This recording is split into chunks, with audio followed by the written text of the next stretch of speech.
5280 Sports Network and your morning minute on a Wednesday edition of the program. Nate Lundy, Shawn Drotards, brought to you by our friends at FanDuel, reminding you to sign up FanDuel.com/5280. The offer right now, when you make your first deposit, you play your first game. If you don't win, you get your money back. It's a pretty cool deal. You can find it all. 5280 is the code you want. So FanDuel.com/5280. Shawn, the Rockies kicked off the road trip exactly the way you would hope. Get a win. Charlie Blackmon with a hot bat. What'd you see last night that made you feel good? Well, I mean, you saw an offense that seemed to be rounding into form. They scored an awful lot of runs. Blackmon played well. Even Carlos Gonzalez, just one hit and a couple strikeouts. So not a great day on the whole, but good contact on the double. Kyle Freeland did a very effective job pitching through stuff that was not his best. 4 walks to 3 strikeouts in the 6 innings. He really didn't have great stuff. He didn't really look all that sharp, but he battled and he went ahead and got the win. He's 4-2 with a 3.13 ERA.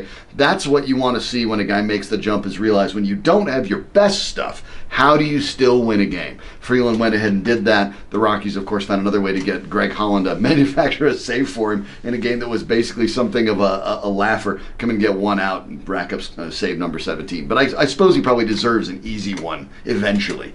I don't know how you don't have a roof in Minnesota, but apparently the weather is going to be a problem today, so we'll see whether they actually get the game in or not. It's Minnesota. How do you not have a roof? Anyway. Mosquitoes the size of sparrows.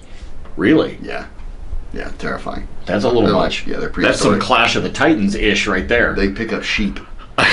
Oh, sheep, really. The NBA draft lottery took place last night, and it basically went chalk, especially in the case of the Nuggets, who yet again have another opportunity in the lottery where nothing happened. They held exactly where they were supposed to be, which was at pick number 13.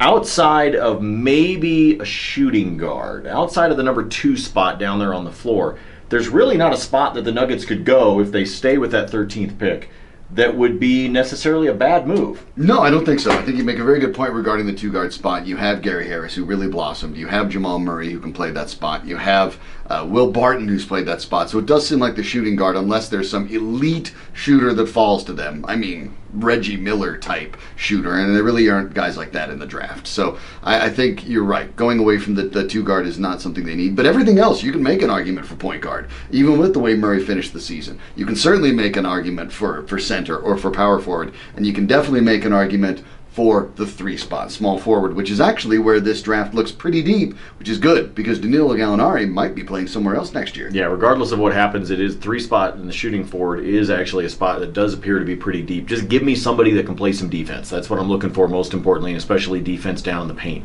I think that's what they need. Offensive skills, right now, yes, I'd like to see them, but they're almost secondary for me right now. Nuggets scored 111 points a game. They're okay there. Right now, I'd be okay with somebody that might even come in and you say, hey, we want some defensive, we want some footwork, we want some body up, we want some strength down low, and the offense can actually come secondary. That can be a bonus on top of it based on whatever else happens. But we do know the Celtics will pick number 1, and we know that the Lakers will be picking number 2, and so thus begins the true offseason of figuring out exactly what to do between now and the draft. We'll keep an eye on it for you, and of course, we'll have all the content posted up for you at 5280sportsnetwork.com, as well as our friends at Mile High Sports as well. For tomorrow, Thursday morning, 7 a.m., we'll be with you on Mile High Sports Radio, AM 1340, FM 1047, talking more Broncos and the fun that was Derek Wolfe's press conference yesterday. That and more as we go through the week. Thanks for being a part of it with us.